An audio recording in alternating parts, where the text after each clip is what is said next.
Parkour, low poly graphics, goat, bunny, cat lady.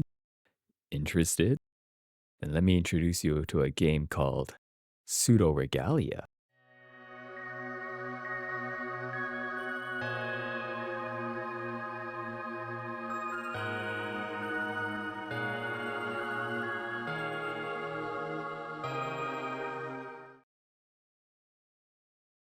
When reality feels like it's falling apart, one might retreat to a world in their dreams to escape it.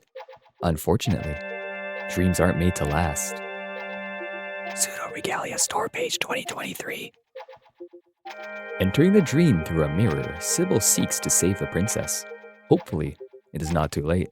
You must navigate through Castle Sansa in search of 3 powers of the sun and find 5 hidden keys to free her from this dream world. The story leaves a lot to interpretation, but gives you just enough information in order to come to your own conclusions. Pseudoregalia features an in-depth movement system that allows you to chain multiple techniques to traverse the world. Each ability has set limits you can use it for each jump, but it gives you ample opportunity to get creative. Some have even figured out how to beat the game while skipping some abilities.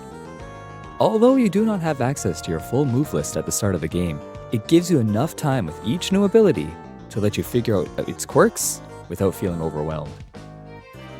Even after beating the game, I was still discovering new tricks that I never thought possible. Needless to say, this is the most satisfying part of the game. For example, you can cancel your air kick with an air attack to float and gain some momentum, while still being able to grab ledges. There's also this cool jump you can do out of a slide. All you need to do is slide jump, then hit the backwards button just as you land. If you see Sybil slide across the ground, you're doing it right. Next, you flick the forward button and hit the jump button to perform a forward moving high jump. There is also this technique where you can use the wall kicks to climb up walls without being pushed away, but I haven't figured out the best way to do it yet. The game is designed so that you don't need to use these techniques to beat it, but they are there if you want to use them. The game rewards your mastery of movement through giving you new outfits upon completion of timed challenges located throughout the world. The game also features a combat system where the focus is on dodging enemy attacks while finding opportunities to attack yourself. However, fighting is not the main focus, with many enemy encounters being easily avoided. Aside from a couple encounters, I usually found myself only attacking enemies to refill my power level bar, to refill my health and extend my attack range. That being said, if you see this hand, be sure to get rid of it as soon as you can. Fun fact, you can also heal yourself by sitting on certain stools, but not all of them. Why is that? I don't really know. The best way I found to see if it works is by sitting on a stool with the word sit above it. I haven't tested every stool in the game, but it has worked for the ones I have tested. The size of the world is much larger than you would expect for a relatively small game such as this. Once you complete the beginning section, almost all of the map is available for you to explore. This leaves the player on their own to discover where each ability is located for themselves and making note of places to return to once they acquire new skills. Just be sure to save frequently with the save point crystals, as they not only restore your health, but keep your progress safe. Yes, although the game is forgiving without a life system and quick respawns after falling, once your life hits 0, you are sent back to the last crystal you hit with all the progress you had at that point. One gripe I have is that the map can be very difficult to navigate. The game requires you to explore and backtrack as you gain access to new abilities, but even with access to a map, I found it difficult understanding where I was and where I needed to go. The map is a simple 2D overhead view that expands as you enter each room. However, it does not tell you about the room layout or separate floors within a room, making it harder to find areas you want to return to. It also doesn't tell you where in the room you are or which direction you're facing, which naturally adds to the problem. The map also doesn't include which sections require a small key to unlock, which can look like unexplored areas on the map until you find them and actually unlock them for yourself. I have found myself many times going back to these locked rooms without a key, thinking that they were a new area I haven't discovered yet. The soundtrack is available on both Steam and Bandcamp for those who like the music and want to further support the creators. The soundtrack does a great job of setting the tone of the game. They are very soothing to listen to and do a great job giving each area of the game its own identity. For example, you can hear someone sleeping in A Forgotten Fortress, the soundtrack for Sansa Keep, and a clock in Revival, the track for The Dilapidated Dungeon. This was done to set the dream theme of the game, especially considering on how early on we hear both these tracks. My favorite tracks to listen to are Pages of Solemnity,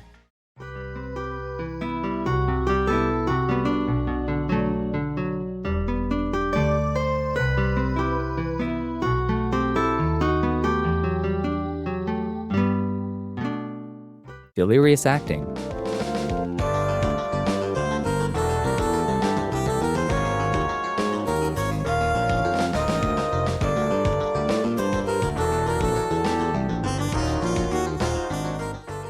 There's Subdued History,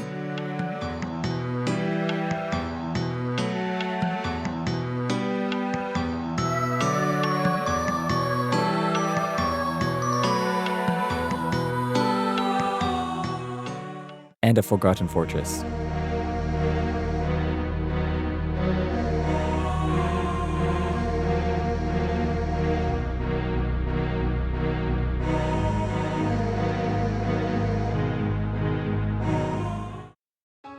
Pseudoregalia was developed for and won the Metroidvania Month 19 Game Jam, taking roughly 3 weeks to make. It was later updated and a full version was created for Steam and itch.io. Full disclosure to those looking to play the game, the main developer account along with many other accounts were compromised by a hacker around December 30th in 2025. Luckily, this issue has largely been resolved with more security being put in place. The game itself is still safe to play. I myself have purchased and played the game after this has happened and I had no issues. However, I thought I would bring it up just in case anyone was wary about this sort of thing. The game can be purchased on both Steam and itch.io. However, you can also play the original Game Jam version for free on itch. The game does go on sale occasionally, so be sure to keep an eye out for it. Pseudoregalia stands out as a game with a streamlined movement system packed into an immersive world.